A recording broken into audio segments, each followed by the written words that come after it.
Hello, and welcome to another episode of the Arena Craft Podcast, a show dedicated exclusively to Magic the Gathering Arena. My name is Arjuna, I'm one of your hosts.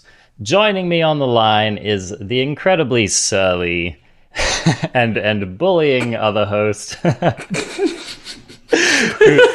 who never gives me a rest on all of the little Timmy cards that I love. It is Covert Go Blue.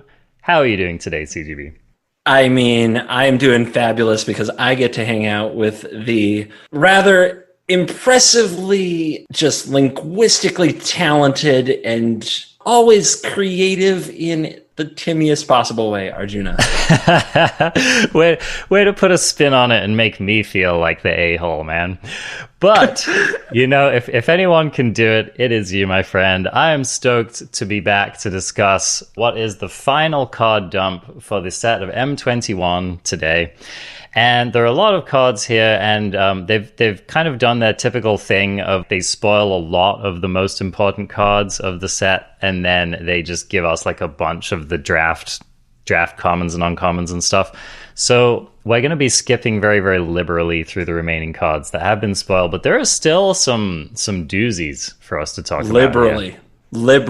Very, I bet. We'll see. We'll see. The mandate has been set, and you know how good we are at sticking to our mandates. Yeah, I'm ready to dive in, unless you have anything to throw out there, CGB. Just that by probably the time people are listening to this, there's going to be the early access event that we should probably let them know about. Are you... Yes. Why we haven't talked about... You're invited to this, right? Oh, of course. Yep. I will. Yeah, the last one was the first one I attended, and I'm definitely coming to this next one. All right. So we're both in this thing that is us playing on the stocked #sponsored Wizards of the Coast accounts with M21 cards 24 hours early, and that's on Wednesday. Right? Yes. And it starts at what? It's like 7 a.m. Pacific time or something like that? It starts when we decide it starts. It starts when Covert Go Blue hits start stream. That's when it starts. So yeah, definitely show up. Check both of us out. I'm going to go ahead and say if you want truly excellent brews for standard, then you should follow CGB's stream. And if you want to see some limited getting played early, then you should follow my stream. I think that's probably where you're going to get the most quality bang for the buck.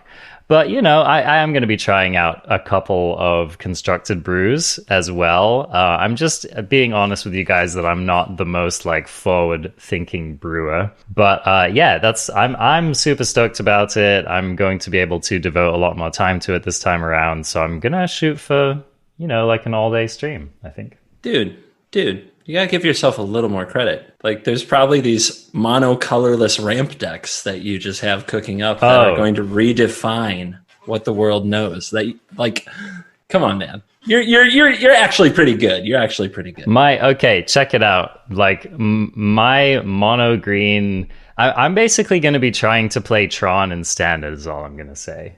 So, yes, Tron. I'm sure the land has nothing to do with that. The land has nothing to do with it. CGB. But yeah, I'm totally going to be mirroring it up. I'm going to be Uginning it up. I'm going to be... So CGB, basically on Thursday, you're going to be seeing a clip of me activating an Ugin, keeping both my sad robot and my it's Palladium mirror, I guess, alive.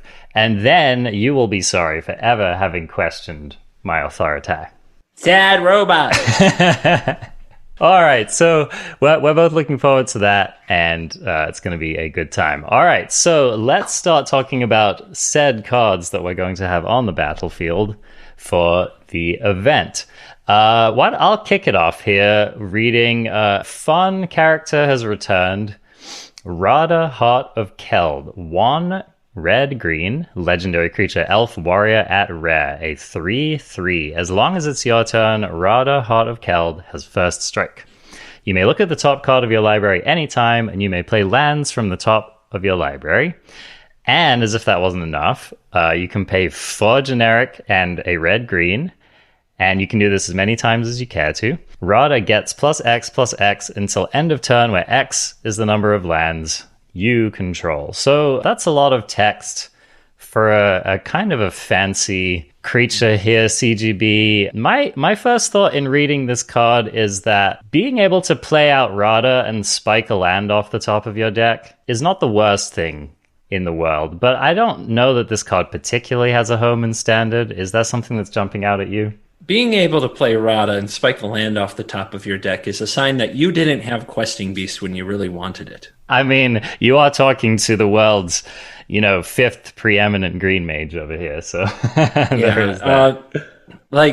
It's a value ability on a creature that wants to be aggressive, and it's kind of insane to me that they just wouldn't give it first strike. It only has first strike on your turn, which it skews it even further. Like, this is aggressive. We don't want you getting value in your defensive deck. I just don't get it. It does seem like conflicting incentives, doesn't it? It does. And of course, 6 mana for an open-ended ability is really flavor text unless you have a Nissa on the field. And if you have a Nissa on the field, then it doesn't really matter what the rest of your cards are. You're probably destroying the battlefield anyway. And I just don't see it. Like, Gruul Spellbreaker, obviously, this is not better than that. Gemraiser, I doubt it's better than that. I don't know why a Gruul deck would play this.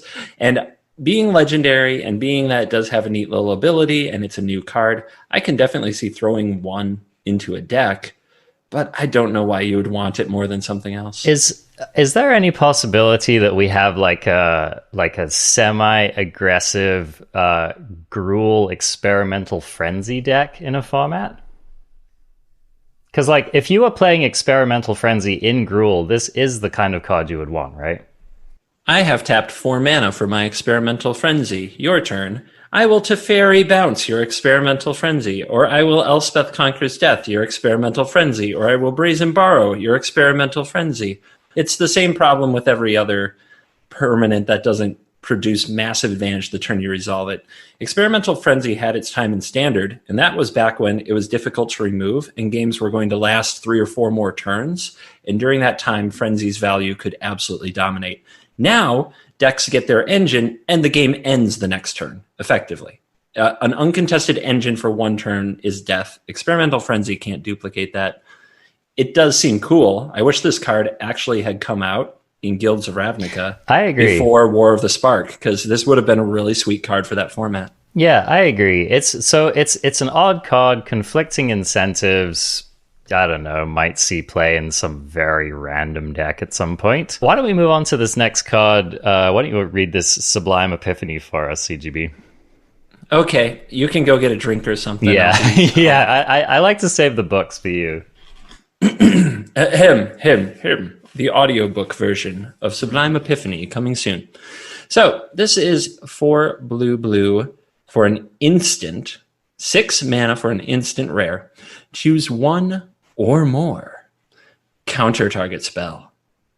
Counter target activated or triggered ability. Return target non-land permanent to its owner's hand. Create a token that's a copy of target creature you control. Target player draws a card. I also shout out to the wedding cake in your brain art going on. It really is something. Salvador Dali inspired, I suppose. But I don't know. More people have shared this card with me than I thought was actually possible. Okay. Everybody just wanted to send me this card, and when I stream, everybody wants to share this card with me and talk to me about this card. And blue is in my name, and this seems like one of the bluest cards in a minute because you have all these options. And for those who don't know, Cryptic Command, like one of the most popular blue cards of all time that came with 4 options, this is 6 mana, comes with 5. I was just going to say, this is like Cryptic Command, right? Crypticest command. The most cryptic command. There will probably be a 10 mana, 10 option blue instant at some point. That will be the crypticest command. But in the meantime, for Standard, we have this thing. And it's 6 mana. It's a meme, right? Look, it's not like I'm not going to play it. I'll build a deck with 4 of these for fun to give people a good time and really test it out. But in my heart, I think we land on a 1 of or a 0 of, because 6 mana is too much. Well, you know, what gets me about this card, right, is even if you did deign to put a card like this in your deck, it's not like, how many modes are you realistically going to choose when you resolve this, right? Because, okay, like, counter target spell, draw a card, that's easy enough, right? That's a thing that you could do. But like, if you want to make a token, then you have to have a creature in play, which decks that run Sublime Epiphany may well not. I guess return target non-land permanent to its owner's hand, that could be a relevant thing. I think it's unlikely that you're going to counter target spell and counter target activated or triggered ability at the same time. Unless your opponent has like a Hydroid Krasis on the stack. So that's one of my beefs with this card. I mean, aside from the obvious just like 6 mana instant aspect of it, I just wish that it felt like it was going to be a little more epic when you did actually resolve it, you know? Yeah, it feels like you really have to walk your opponent into a situation where they're like activating a Planeswalker, and you have something to copy, and you have something to bounce, and you have 6 open mana, and the opponent's like, you know, I just don't respect you enough to not play around something.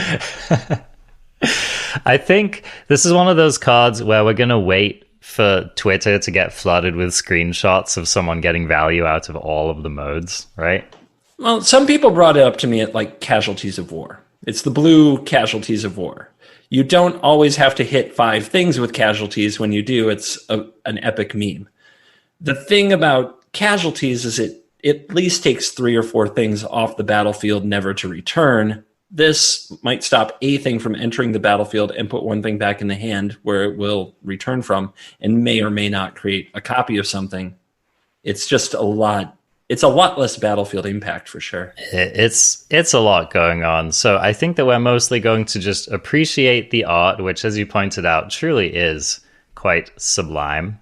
And then probably just move on to our next card, which I think is actually, you know, definitely has a chance to be a role player in Standard. Let's talk about Kitesail Freebooter.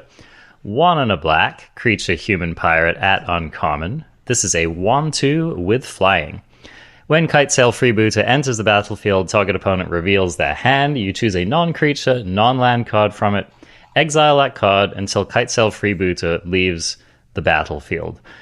This card has been a role player in like every Standard that it's appeared in so far. One of the things that stands out to me especially about Kitesail Freebooter is just that I feel like spot removal has been at a historic low in Standard.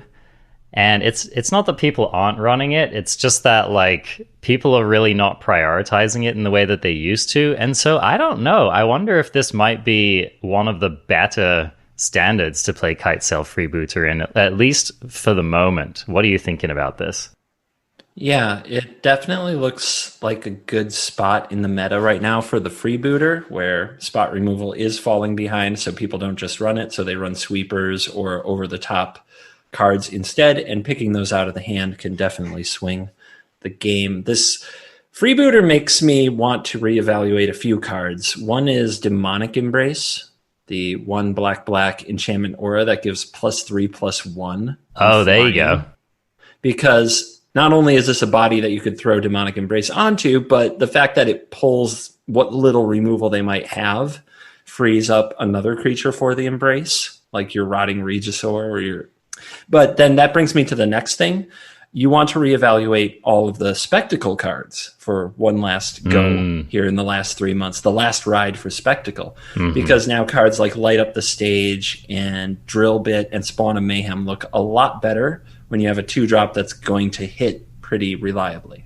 Yeah. So this card is good, and it definitely matters, and I'm glad it's a human, because it would annoy me to no end in the Mutate decks if it was. Oh, man, bummer. Missed opportunity there. No, perfect. Perfect I will design. say, for those of you who've never played with this card before, this card can just be an utter beating. Like, like let's say that you're playing some kind of deck that might run Teferi, for example, right? And your opponent goes turn 1 Duress, turn 2 Kitesail Freebooter. It's like, what are the chances that on your third turn you're going to untap and be able to cast a spell that's relevant to that game? You'd have to have a pretty stacked hand at that point to be able to like handle the situation. And if your opponent just follows it up with either the final death knell hand disruption spell on turn 3, like a drill bit plus something else, I mean, that's a little bit like Christmas landy, right? But they could just play Rotting Regisaur on the next turn, and like you are in a mess of trouble. So don't count this out. Like, this effect can be surprisingly good, and it's a little innocuous. Like, you look at Kitesail Freebooter and you think like, well, it's just like, it's not that much going on, it's not that different from your typical hand disruption spell. But getting clocked every turn, like you said, it turns on Spectacle, it just increases the clock. This might take a turn off of the game, just getting henpecked by this thing like 4 or 5 times. And like you said, it wears enchantments very well. I don't know, Freebooter is gas. I don't know, should we read Shacklegeist real quick? For the people. For the one people. In a blue. Like, if you say, I'm just going to tell you, I am of the people. So when you say, should we read such and such card? I'm always going to say yes, because now there's somebody out there who's like, that's my card. That's my card. That's my card. And it is rare, right? We should hit all the rares at least. So to the Shacklegeist fans, 1 in a blue, creature, spirit, rare, 2/2, flying, can only block creatures with flying. Tap 2 untapped spirits you control. Tap target creature you don't control. Right. It's all about the spirits, right? What spirits? Well, okay, so it's interesting you say that. Now, we're not I don't know if we're going to talk about Jumpstart on this show or not, but I will say that for those of you who play Historic, they just actually spoiled a card, which I think all the Jumpstart cards are jumping straight into Historic. They just spoiled Rattle Chains, I think it was. Ooh, okay. That's a card. Which is like a very, very good spirit. I think it was Rattle Chains. If it wasn't, it was another one of those 2-mana important spirit enablers. If it's Selfless Spirit, that would Selfless Spirit would be gas. So there are some very, very relevant spirits and formats. Like, I think spirits have seen play in Modern. And I just can't get hyped about Historic Spirits, though, until they print Lingering Souls. Yeah, I mean, it probably needs a few more prints, right? But that's what I see in this card. I think that this card is squarely aimed at Historic, because you're right. I mean, like, how many other spirits do we even have in Standard? Like, do we have any? I can't think of one. Kaikar makes spirits. Ethereal Absolution makes spirits. Afterlife creatures. Afterlife creatures make spirits. Ugin is a spirit dragon, so 6 mana Ugin makes spirits. Oh, are those spirits? Yeah. Oh, that's cool. For 6 mana and 2 activations of that, you might tap a creature with this thing. This enable your 2/2 flyer. Yeah, that's great. This doesn't pass the Teferi test. It doesn't pass the Bone Crusher Giant test. It doesn't pass the relevant in Standard test yet. There have to be much better spirits available, and maybe before this thing rotates, we'll have a return to Innistrad or something. And did they have to make it only able to block creatures with flying? Haven't we reached a point in Magic now where like your 2/2 rare flyer doesn't need a drawback?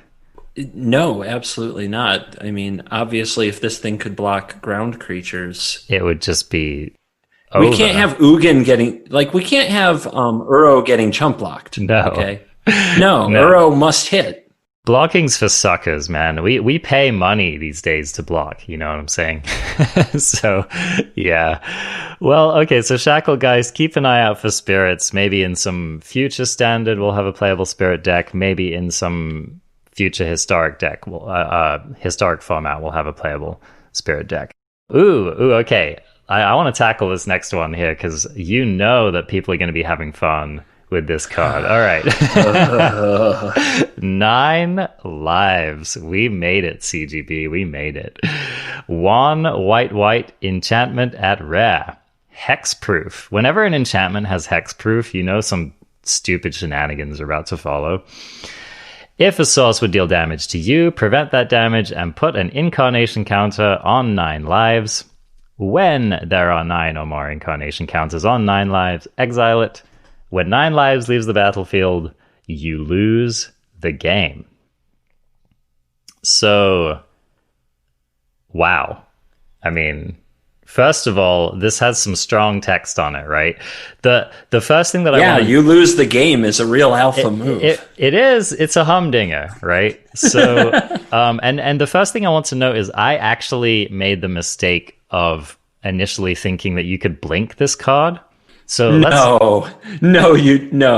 settle the wreckage right here. You cannot in any way cause this card to leave the battlefield, short of phasing it, right? I think phasing it would be okay, but we can't currently do that on Arena. Why not? Why can't you return this to your hand with Teferi and then replay it to reset it? Because I've only had that suggested to me about 50 times. Yeah, I'm pretty sure that does qualify as it leaving the battlefield. What happens if it leaves the battlefield? I think you lose the game. You lose the game. So I can't. Oh my gosh. The only exception is if you play one of my favorite cards in this set, which is Discontinuity. So that we might have some kind of meme deck going on there. So let's just talk about how this plays out. So if it says, if a source would deal damage to you, prevent that and put a counter on this. So this card is not the kind of card you're going to want to play against any deck that's going wide or that's intending to deal damage to you from multiple sources a turn, because you'll just die. You'll probably die quicker from the 9 lives than you would have from the damage. So if you were even realistically trying to play this card, you'd probably want to play it against a deck that was looking to mobilize one threat against you. I wonder, like, how problematic would this card be against, like, if you were playing Team of Reclamation and your opponent played 9 lives against you? Like, could that actually be a problem for you? It can be a problem if there's literally 0 ways to interact with this card, which is reasonable.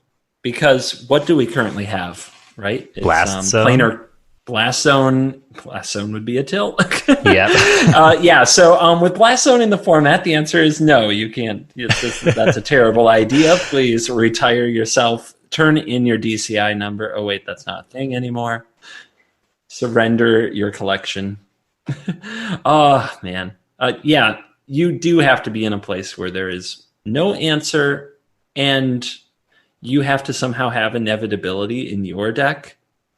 So maybe Teferi's tutelage mill deck, like actually buying 2 or 3 turns to mill, is what it takes. That is a meme. I'm not saying that will be a standard thing, but I mean, a 9 lives Teferi's tutelage deck doesn't sound insane to me, because what this thing does gain you against decks that are incredibly wide with a variety of damage sources, like Cavalcade of Calamity, which would be hilarious. But if you're against a typical like mid-range deck trying to beat you to death with a... Never mind. Does Questing Beast just hose this card? Prevent yes, that damage. It does. So yeah, don't play this against... It turns out the beast kills the cat in this case. I was going to say... also plays around it. Oh my god.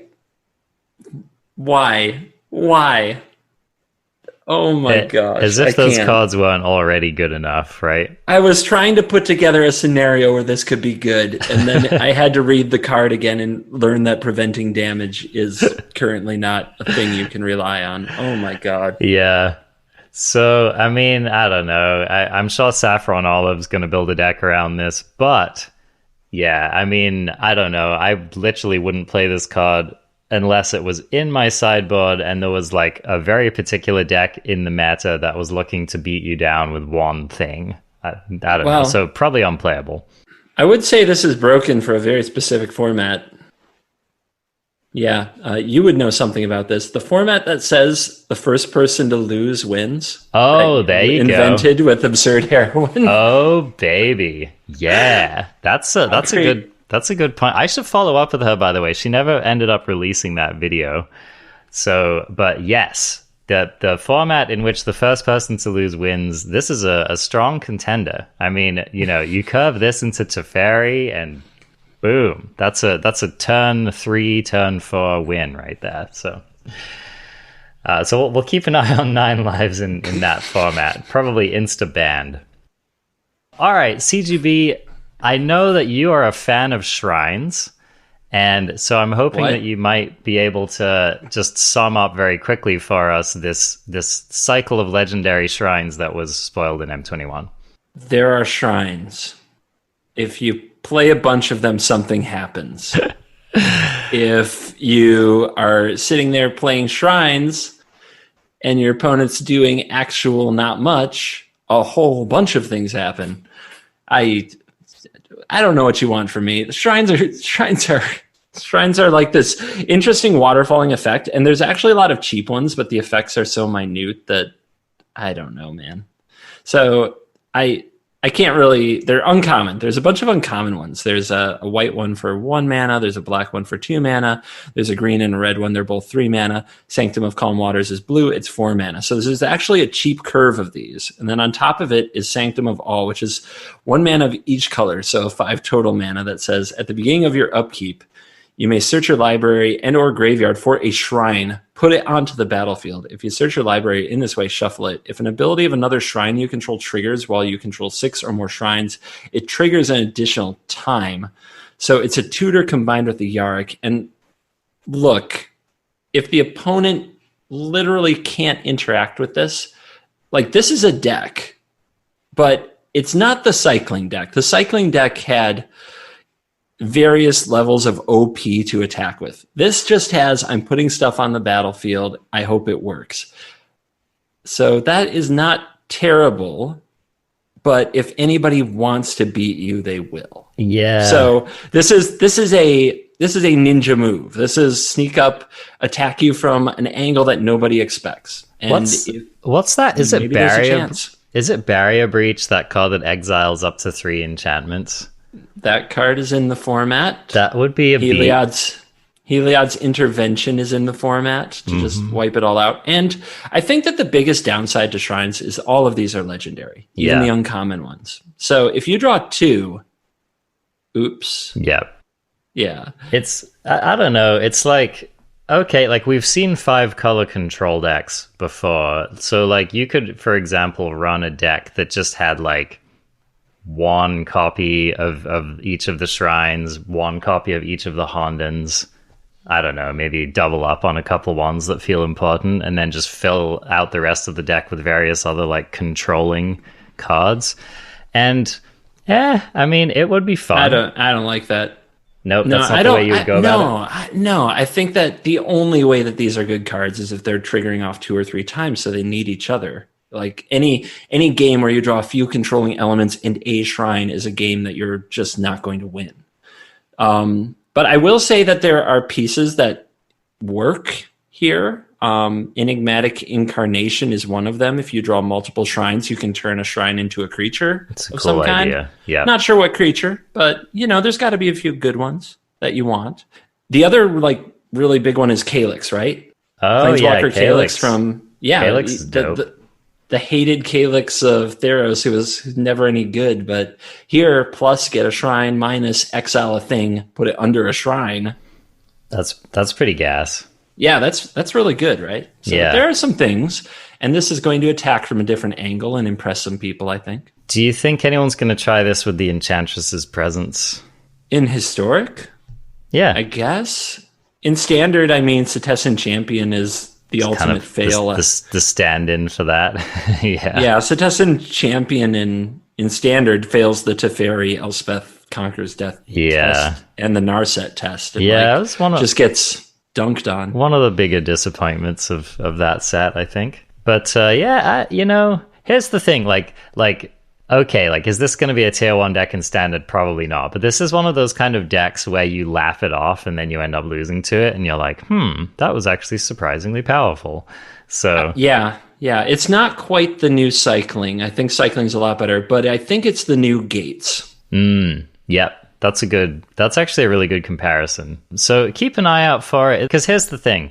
Okay, there are a lot of decks that have access to enchantment removal, but there are certain decks that do not. And you might just find yourself in a matchup where you're staring down a bunch of enchantments and you're like, I can just literally never win this game. So I like it. It's flavorful. I'm definitely going to be looking out for it and maybe trying to build around it. Let's talk about this card's gotten a more attention than I thought it was going to get, and a lot of very, very, very good players are saying that this card is very good. So we should pay attention to it. Barrin, Tolarian Archmage, 1 blue, legendary creature, human wizard at rare. It's a 2/2. When Barrin, Tolarian Archmage enters the battlefield, return up to 1 other target creature or planeswalker. That's interesting text. Or planeswalker to its owner's hand. At the beginning of your end step, if a permanent was put into your hand from the battlefield this turn, draw a card.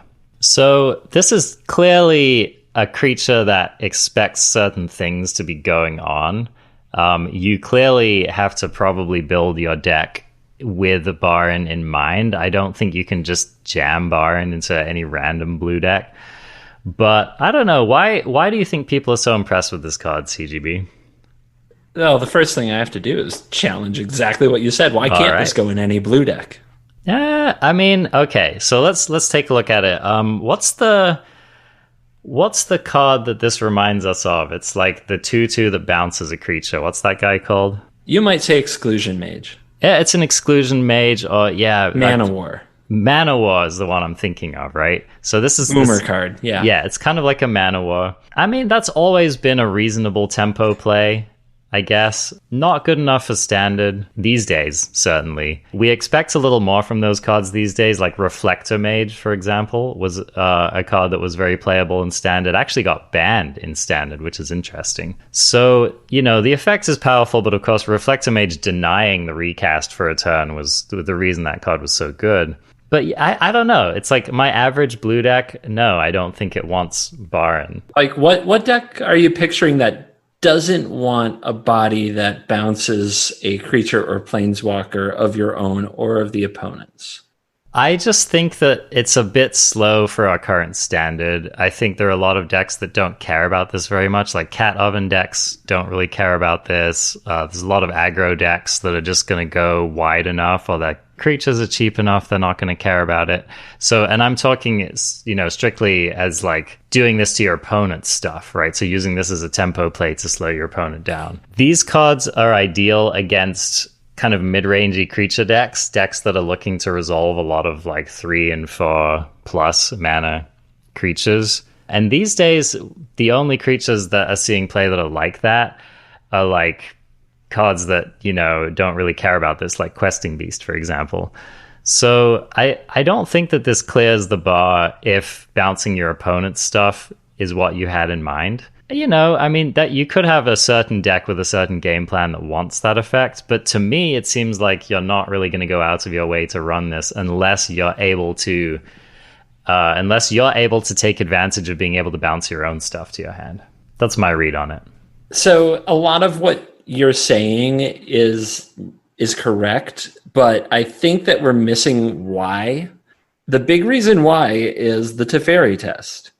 Like, a lot of the format is shaped by Teferi. You agree with that, right? Yeah. Yeah.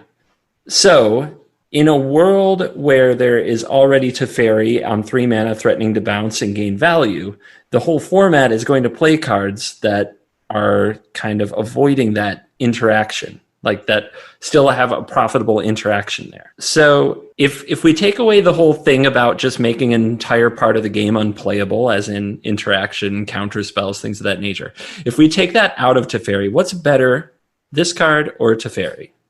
I'm not sure. So if Teferi didn't have the static, yeah, forget the static. Forget the static. Just talk about battlefield presence. Which card is better, this or Teferi?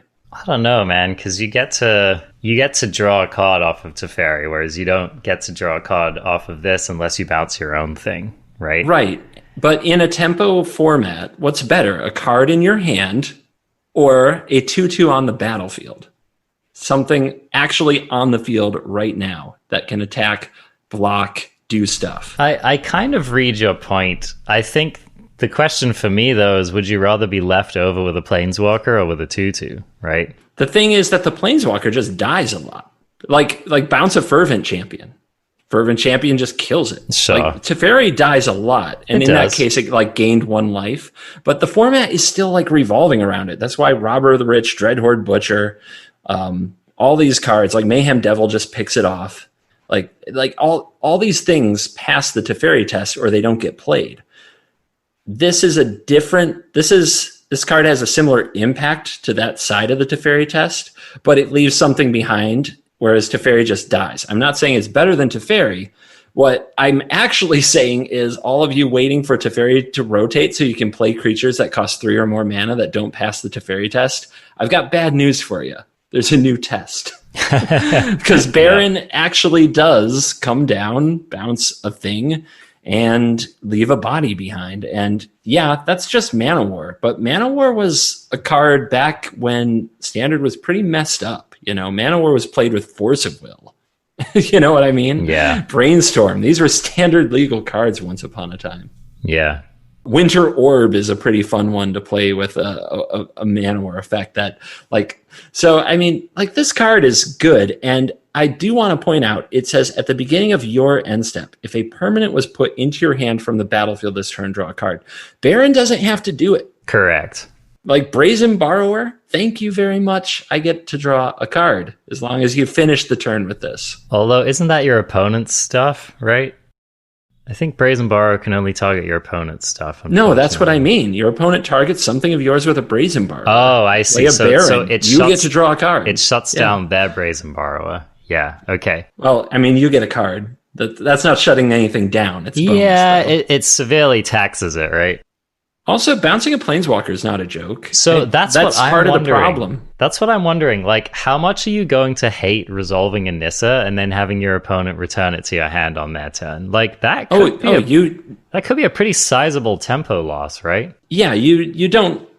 The great thing about cards like Nissa, Narset, things like that, you don't lose card advantage when your opponent bounces them, but that just means you fight on the axis of mana, like who gets to use their mana better each turn. So even though it doesn't sound good to an old school Magic player to bounce a Narset or to bounce a Nissa, you're going to do it, and you're going to be happy to do it. Well, I think that there are these play patterns, right, where a good opponent, for example, can maneuver you into a spot where you had to tap out, you know, maybe on your turn, and then they slam a Nissa on their turn, and you're like, oh crap, my control deck has a really hard time dealing with that. And so I think that there are situations in which on the following turn you slam your bar and you return it to their hand and you're able to leave up counter magic. So you've kind of regained the tempo swing in a play like that.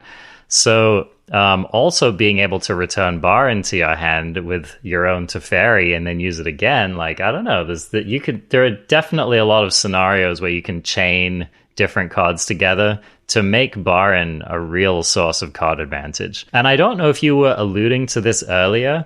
There are definitely decks that can't really beat a resolved Teferi. And the decks I'm thinking of are specifically like Azorius control decks, which, you know, it's like if they don't have an ECD, they basically, or maybe they were, you know, lucky enough to like have a creature or a token laying around to take care of it.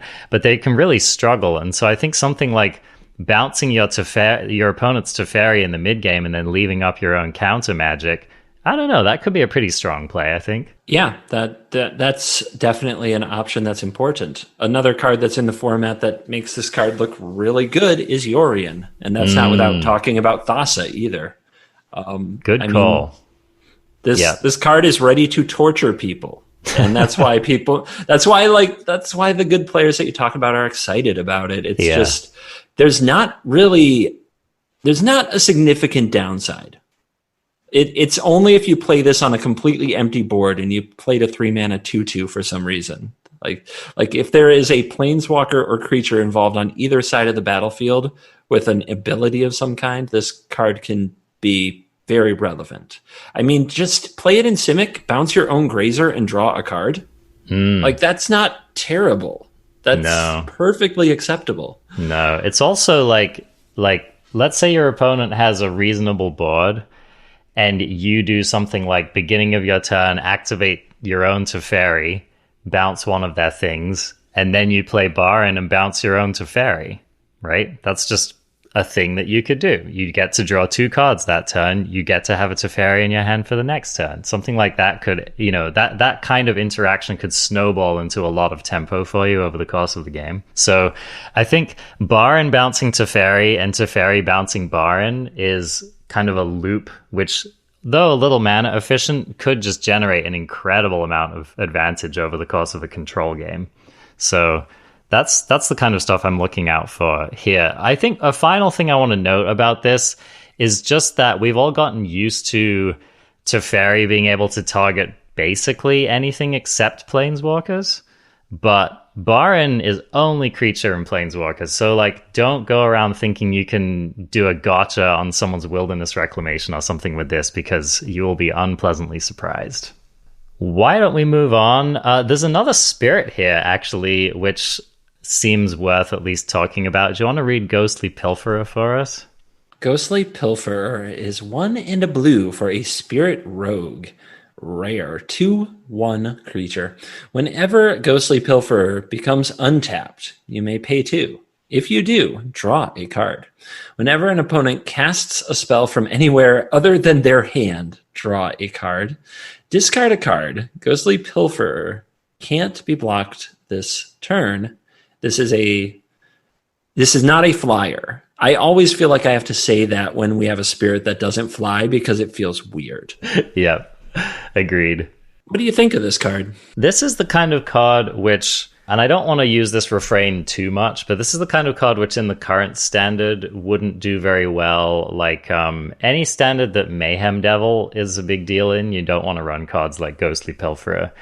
However, there's a surprising amount of card advantage potential stapled to this thing. And I actually think that this card could be kind of an annoying card in a control mirror. This card could fill some of the role that a card like the other Ghost, Spectral Sailor, filled in control mirrors in Theros standard, where your opponent boards out removal and you bring in a card like this, which over the course of a reasonably long game could draw you quite a number of cards. So I think the card advantage potential on Ghostly Pilferer is quite real. I don't think that you're playing this to kill your opponent, although a 2/1 unblockable can be relevant in certain situations. But the ability, if your opponent doesn't have creatures on board, and if your opponent doesn't have a good way of dealing with your creature, then I don't know. I think Ghostly Pilferer could have a place. But having said that, I read this as being a card that's the current meta is a little bit hostile to. So that's kind of my initial take. I can't imagine ever wanting to play this card at all right now. The biggest killer for me is where it says if you do draw a card, you have to pay the 2 mana when it becomes untapped. So at the beginning of your turn. 2 mana is a big investment at the beginning of your turn, taking away all your other options before you've even hit your draw step. I don't see it. I think that the text that has to be good for this card, look, you don't want to discard cards to make this unblockable. I don't think it's a very aggressive card. I don't think that you want to pay the 2 mana when you untap it very often, almost never. So I don't think that's important. I don't know that I exactly agree with that. You don't have to, but let me finish the point. There's no way I play this card unless I actually think I'm going to get 2 or 3 cards off the whenever an opponent casts a spell from anywhere other than their hand, draw a card clause. So if we're looking at Uro is probably not a great example. Where are we looking? The Chandra +1, we're looking at light up the stage, some of these type of effects, perhaps. It does seem they are emphasizing that kind of effect in this set. So yeah, I think it could be relevant. Luris, right? Well, yeah, Luris, the card itself. It's weird that they nerfed Companion and then this comes out. Yeah. I mean, I think maybe Ghostly Pilferer doesn't line up well against a Luris deck anyway, but if your opponent's doing a lot of reanimating, then Ghostly Pilferer could be actually pretty good. I agree with you. I definitely think it's an edge case. I definitely think it's a role player, but This is like one of those cards that you might see come out of the sideboard in a targeted matchup and do some work. Or, I mean, it could easily see no play. Like, I'm not trying to champion this card by any means. Okay, because I would probably put a bet on this seeing 0 play in a Pro Tour level event. Yeah, I'm not attached to this card by any means. I just think it has enough text on it. And I do think a card like this would have been good at certain points in past standards. So, and it is a spirit. So just keep an eye on that. If there are enough, again, like we said, if there are enough playable spirits, it's also a rogue, right? So it looks like they're pushing rogues a little bit for what it's worth. Okay, let's keep moving along. Is Daybreak Charger good? I want your opinion. It's right there on the bottom. Oh, it's this the, one. Unicorn. Yeah, I want your opinion on this one really quick. Okay, like in an aggressive deck. All right, let's read the card. Yeah, 1 white unicorn, 3/1 creature. And when Daybreak Charger enters the battlefield, target creature gets +2/+0 until end of turn. I read this, and at least on a temporary basis, it's like 5 power for 2 mana. What do you see? That's interesting. I mean, we've had effects similar to this, right? Like Drill Master Sergeant. My initial read is it's not quite good enough. Our white decks, as of late, haven't been as interested in dealing burst damage as they are interested in getting incremental advantage, which leads to like an insurmountable amount of damage in the mid to late game. Which is why they suck, yes. So, if this card were red, I think I'd be more interested in it, right? Like, I think that your mono red deck might definitely be interested in getting a 3-powered creature for 2 mana that also threatens to do an additional 2 damage. Like, in a lot of red decks, this card would read 1 and a red, 3/1. When this creature enters the battlefield, it deals 2 damage to target opponent, right? Which would be better than the shaman that we saw play in the previous standard. So yeah, I think it's in the wrong color. That's kind of my opinion. Okay, I'm just curious. I think it might see some play, but I'm not positive. I mean, you're right that 3/1, like 2 drops that have the 3/1 stat line that have additional upside could be playable in standard. But here's the thing, like, you're much more in for the discard a card indestructible guy, right? Oh yeah, 100%. But the 2 drops are so bad. I'm actually interested in another 3/1 with an ability for 2. You know. Well, I like the fact that you're looking at lowly draft commons for standard CGB. It humanizes you a little bit. Dude, there's always another Mog fanatic somewhere. There's always another Mog fanatic. Okay, speaking of white go wide decks, let's talk about a card that, I don't know, is worth considering. Glorious Anthem. 1 white enchantment at rare. Creatures you control get +1/+1. This card was originally printed as the card Crusade, which had the same effect. And for various obvious reasons, it has been rebranded. I guess this card being present in the format just all depends on whether a white go wide deck is a thing. But we definitely saw Banalish Marshal doing a lot of work in previous standard formats. And Glorious Anthem is a bit harder to interact with. So are you feeling this card? I mean, Banalish Marshal is a much better card because it attacks and blocks even if you don't control anything else. Like it's easier to kill, yes, but in a deck full of things that have to be killed, it's never easy to pick a target. Like this, Banalish Marshal is a much better card, but we don't have Banalish Marshal. So okay, here's a thought though. Banalish Marshal basically required you to play mono white, whereas I think Glorious Anthem doesn't necessarily. So do you think it does in current meta? With the mana we have in standard, it does. I don't know that I agree with that. Like, you're not necessarily wanting to curve into Glorious Anthem, right? Like, how many white 1 cards are being played in 2 or 3 color decks? Well, I think that's more a reflection of the fact that like white aggro decks just aren't really a thing. Definitely you're not going to try to fit this into your Mardu Knights deck. But I think if there's like a green-white tokens archetype or like some kind of Boros tokens archetype, I would definitely consider Glorious Anthem as an option. I think that the 2 pips versus the 3 pips is a huge difference in castability. I'm not disagreeing with you that it's a consideration. Like our current mana in Standard doesn't make me love trying to play this card. It's definitely more of a contender in Historic for that reason. But no, I mean, I don't think a double pip card in an aggro deck is necessarily has to be a death knell. All right, then we'll compare it to other options. What's the better card, this or Unbreakable Formation? It's situational. I think that's situational. This buffs anything that comes down, right? So this makes your Castle Ardenvale a heck of a lot better. Like in a mono white deck, for example, running Castle Ardenvale, this card I think is better than Unbreakable Formation. I think it all depends on your game plan. Like if your deck is intending to be resilient to sweepers anyway, then I think Glorious Anthem's probably much better. If your deck nope. I just can't anymore, dude. I disagree so strongly. So insanely strongly.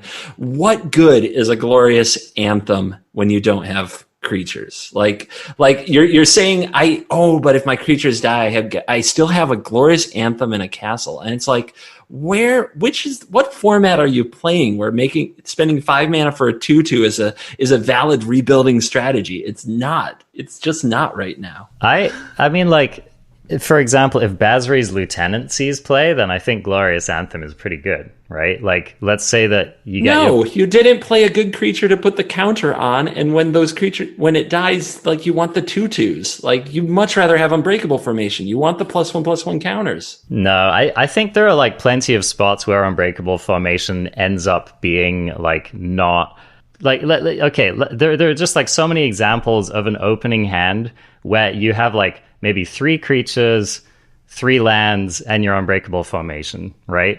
And being able to curve into Glorious Anthem is just like a lot more powerful in that hand than being able to curve into Unbreakable Formation. So there are plenty of situations where you might need something impactful to cast on turn 3, and your Unbreakable Formation ain't it. You know what I mean? So I think that Unbreakable Formation is a powerful card. I definitely don't dispute that. And I think it's possible that it's better in a number of play patterns, but I think that the ability, like, consider Gideon, right? The Gideon ally of Zendikar. There were plenty of situations in which people would drop Gideon and just immediately ultimate it to get the Anthem effect, right? Now, of course, Gideon is a Planeswalker, is a much more versatile card, but, like, there were plenty of situations in which that Gideon Anthem locked up the game, because even if your opponent dealt with the creatures that were on the board, it was just like every creature that you played after that was going to be a much more relevant threat. So but you couldn't bounce a Gideon Anthem. You couldn't exile a Gideon Anthem. That's a good point. The Glorious Anthem is a card that stands on its own, and you're right. Gideon Anthem was cool when they did it, but it was also the least used mode. It was always the least used mode. Sure, it was always 2/2/5/5 swing was the preferred method. If you tacked Glorious Anthem option onto any Planeswalker, I'd be happy it was there too, and sometimes I'd use it. But it's not. It's a card that is one-dimensional. It does this one thing, and it doesn't create a body of its own. And it's a permanent that sits on the battlefield that may or may not be benefiting you very much. Like, now you build around it. Obviously, you play a bunch of creatures. That makes sense. And it's good when you have a bunch of creatures. That makes sense. Is it better than other options? I mean, we didn't talk about Basri Cat. Like, is it better than that? Yeah. That occupies the same spot. Competes and in can the same double spot. Your army. Yeah, for sure. And, maybe this kind of effect just isn't good enough for current options. But I think that's reasonable, because I strongly believe that in most situations, Unbreakable Formation's the better card in most situations that come up, and nobody's playing that card like to good effect right now either. Can I interest you in Chris Kvartek playing that card in his mono white list that he's playing this weekend? I didn't see this one yet. I guess I got a new Kvartek bit of homework to do. Yeah. We'll see how he ends up doing, though. But he is currently rocking the Unbreakable formation. But I think that's an interesting litmus test. So let's keep an eye out moving forward into the Standard and see whether either of these cards see play. Because, I mean, I think it's totally possible that Bazriket just ends up being better than both of them. And that's where the format shakes out. It's also totally possible that people just don't play white, like white aggressive decks. That's totally possible. So I wanted Always Watching. Do you remember that? It gave +1/+1 in Vigilance. It was same exact cost enchantment. It's +1/+1 to non-token creatures and Vigilance. But it was non-tokens. Yeah. Okay. I like that card. I mean, that card was a house and limited, for sure. I mean, it gave you a ton of options of using creatures that have tap abilities with it, like Law Rune Enforcer. But now I'm just tangenting. Well, but it would be a heck of a combo with the Elephant, I think. The Loxodon. Heck yeah. Yeah, get him with your creatures and then tap the ones that survived and cast the Loxodon. That would be pretty sweet. All right, well, I think we've discussed that one enough. Let's keep moving along here. Boy. It's fine. We'll cut this part. Yeah, as we right. Find a card. Seriously. Nah, none of this. None of this is interesting. None of this. None of that. Vodalian. No, this card's not going to see play. Let's talk about this one briefly. I don't think I'm super into it, but this is an interesting card. Okay, the one next to it might get played. Hobble Fiend, if you think? No. Crash Through? Crash Through will get played. They go in the same deck. Okay, do it. Have at it. Knock me out with your Goblin Wizardry. I just think I'm not saying it's good, I just think it's interesting. Goblin Wizardry, 3 in a red, instant. Create 2 1/1 red Goblin Wizard creature tokens with prowess.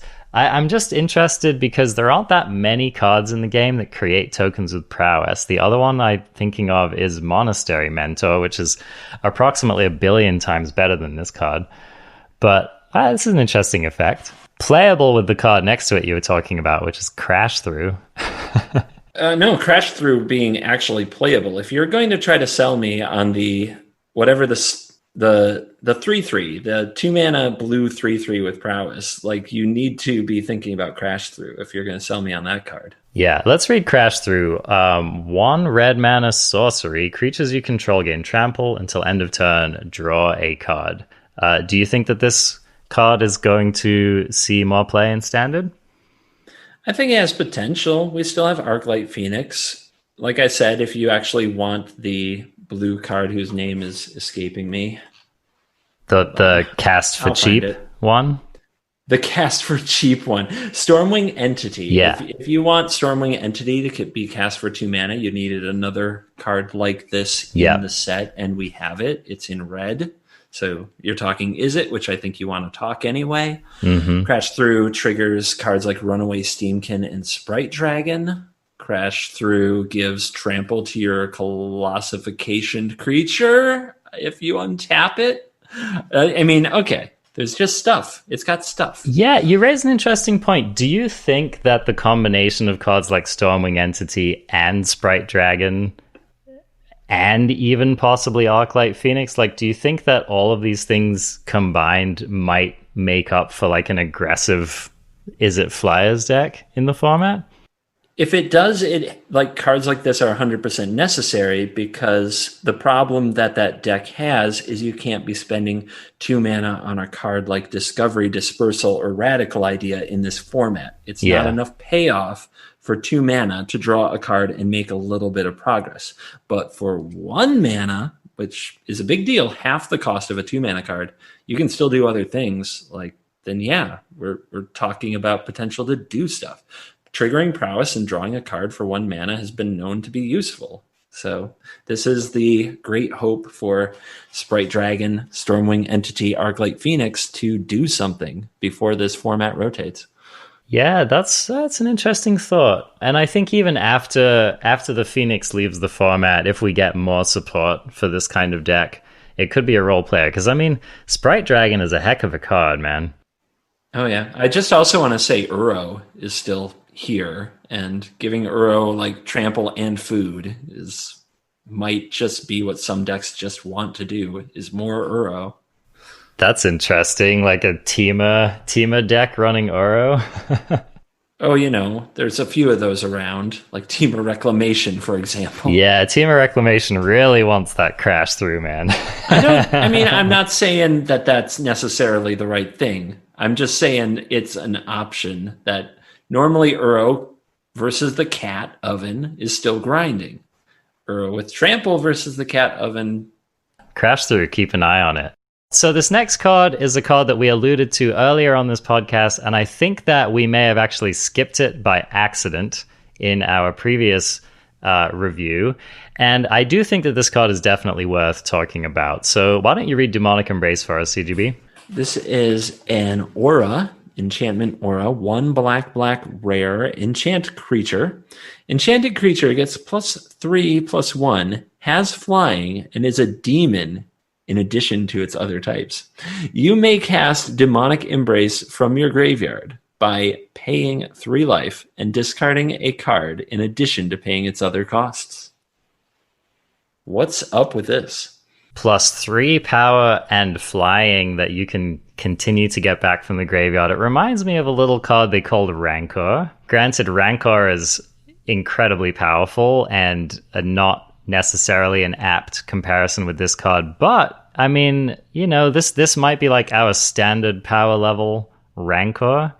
Don't discount the power of an aura that buffs creatures' power dramatically and that you can keep buying back from the graveyard, because basically any creature in play becomes a threat with this, and the fact that it gets flying is pretty massive, I think. I think the flying's the best part. Yeah. The idea of casting it from the graveyard is pretty daunting. 3 life, you have to pay the cost, and you have to discard a card. That is, you better kill them. like they better be dead when you do that. But it combines really well with Rotting Regisaur, because you can discard it to the Regisaur and then take your draw step and discard the land you top deck to get this onto the Regisaur and swing for frickin' 10 in the air. That's not a joke. So I can see this card being useful. It needs good 2-drops, really, because that's the weird thing about it. And Kitesail Freebooter is one of the reasons I'm excited, because an aura is so much more potent if the opponent can't kill it. So I think that's a big reason. I mean, just 2-drop Freebooter gives you not just the card that you hide underneath it, but the information. Is it going to be better next turn to suit something up with Demonic Embrace, or should I develop my battlefield and play a Spawn of Mayhem or Rotting Regisaur? Like, you just figure out how to pace your threats. Also, I'm going to go... Are you ready for Janktown with this, baby? Lay it on me. Ready for this? Dude, you can enchant your opponent's Hydroid Krasis with this, so it can't block your Baneslayer Angel. Oh, snap. We broke it. Because it turns it into a demon. Yeah. Got him. There are definitely aggressive decks that are going to be interested in this card. I even think just slapping this on your Order of the Ebon Legion could be a totally fine play. Order of the Ebon Legion? That's a really old Fallen Empires card. Is it Knight of the Ebon Legion? Is that what I'm thinking of? Yeah, Knight of the Ebon Legion. Okay. Order of the Ebon Legion's the really old black. That was it's like it costs like black or something. Yeah, protection from white. I've just played too much Fallen Empires, what it comes down to. Yeah, Knight of the Ebon Legion, that's the card. I mean, that thing is awesome, right? That's awesome. Yeah, so here's a few nice things about that, is that if you curve Knight of the Ebon Legion into this can hit for that 4 life loss, which puts a counter on the Knight, and then the next turn you're threatening to have like a 7-powered flying attacker. So that could easily be game over. Of course, people talk about throwing this on Rotting Regisaur, like you said. That's a 10-power flyer, which is, you don't take that many hits from a 10-power flyer before you die. One of the things that's nice about this card is that even if your opponent manages to kill all of your threats, it's like in the mid to late game, all you need to do is top deck like a cheap aggressive creature, and you can just Demonic Embrace it up. And it's always a threat, right? So it makes your opponent have to deal with every single creature that you put on the battlefield. And, you know, in an aggressive deck that wants to be pushing the game and dominating the game, the 3 life doesn't matter as much. Now, it does get more interesting if you're in like an aggro mirror. Okay, here's an interesting question, CGB. If you were playing a mono black aggro deck that was built, I wouldn't say like entirely around this card, but in which this was a strong part of the game plan, and you were facing like a mono red aggro build, would you side this out, or would you just take your chances and leave it in? I mean, there's too many options here. Like, what I need to know more about my opponent's deck. Sure. I need to know more about my deck. I mean, do I have a lifelink creature? Because if I have a lifelink creature, I am sticking with Demonic Embrace. Thank you. Do I have Shadow Spear in my deck? Then I probably want 1 or 2 Demonic Embrace, right? That's an interesting combo. Like, it's just, here's the thing. You don't have to cast it from the darn graveyard. No. But you do have to kill your opponent. Like, that is the point of the game.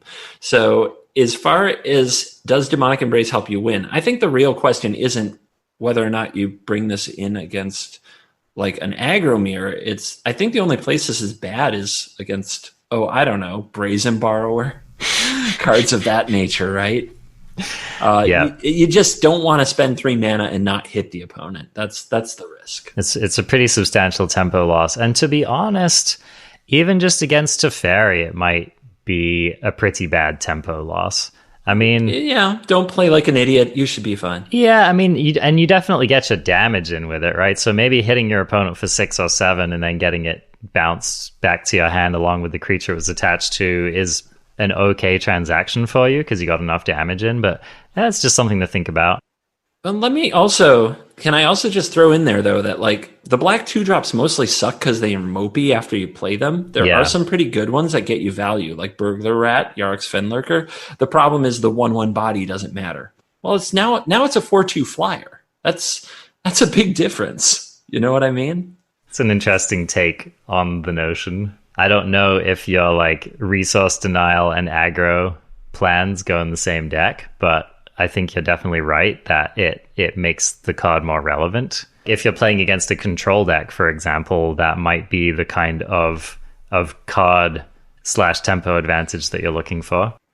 Dude, this thing with Timoret is a 5/4, right? Yeah. Just those 2 cards? Just on its own. Just a 5/4 Screaming Skull? That's what I'm in for. That's kind of compelling. So yeah, this definitely makes mono black aggro lists look interesting. And yeah, I think this card has a lot of potential. I think that's it. Okay. I think we have reached the end of all of the cards. Impossible. Inconceivable. How could they possibly make a limited amount of cards for us to talk about? I just figured it was permanently endless. Well, it could be if we wanted to talk about Jumpstart. I mean, I think we're in permanent spoiler season from now on. Oh my goodness. Yeah, this is the life of a Magic player. So, thank you for sticking with us for what was a fairly comprehensive overview of, you know, a lot of the players in the set / a lot of cards that Arjuna liked. Lovely. That's title right there. Yep, exactly. So, yeah, I don't know. I'm excited to play this set. I'm excited to start jamming for the pre-release event, and I stand by my saying that this is my favorite core set so far. I think it's going to shake up Standard, and I think it's going to be a very fun limited set too. So that's about all you can ask for, right? Oh yeah, I agree. Doing this, talking through new cards with you is a good time. We should like make a podcast. This is good. This is freaking sweet. We should like hang out, you know? Yeah. People might want to listen to this. People might be into it. All right. Well, if you enjoyed this show, then please keep showing up and subscribe in your app of choice. You can subscribe on YouTube as well. ArenaCraft Podcast, pretty easy to find. Please note, this came up recently that someone had trouble finding the podcast in that app, and it's because they searched ArenaCraft one word. It is 2 words. So Arena space craft space podcast. That should bring it up for you. Unlike Covert Go Blue, which is all one word, which is how you should search if you want to find him and his content. He is active on YouTube. He is active on Twitch. Those are two of the best places to look for his content. He streams Monday through Thursday, 4 to 6 p.m. Eastern. He's going to be playing in the Wednesday event. I'll be playing in the Wednesday event. So stop by and check us out. And thank you so much. And we will look forward to talking about the new standard format next week. CGB, I am pumped for that. Me too, man. Always one of my favorite shows after we play these cards, getting to rub your nose in how insanely wrong you may have been. I have to say, it's kind of a podcast tradition, CGB, of like every new set since I started this podcast, you and I have had like a week one meta discussion. So we're going to be continuing a fine tradition. Right. You're right. That is true. Yeah. It is so much fun. Yeah. Come back. It's going to be great. Awesome. All right. I will catch you then, my bro. Later.